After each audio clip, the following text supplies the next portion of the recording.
வம்சாவளி பேர் அப்படின்னு அவருடைய அமாவாசை பௌர்ணமியில கூட்டமா கூட்டம்லாம் இல்லை. சிவராத்திரி, சித்ரா பௌர்ணமி, யுகாதி, மார்கழி மாசம் ஒரு யுகாதி ஒன்று வரும்ல, அப்போ இவருக்கு பிறந்த நாள், அதாவது இவருடைய சமாதி ஜீவ சமாதியான நாள்.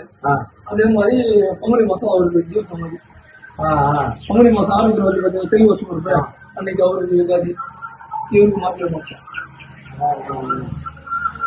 அது வந்து காசிலிருந்து தெரியுங்க.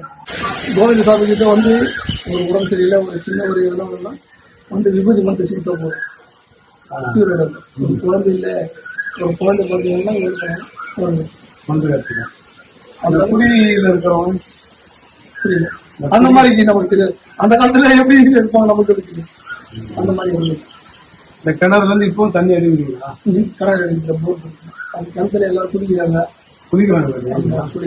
அது இல்லாம இங்க வந்து இந்த இறந்துட்டாங்க காரியம் பண்ணாங்க, அதெல்லாம் பண்ணிட்டாங்க. அதுதான் அதுல அந்த பிண்டத்துல அதெல்லாம் கிடைப்பாங்க.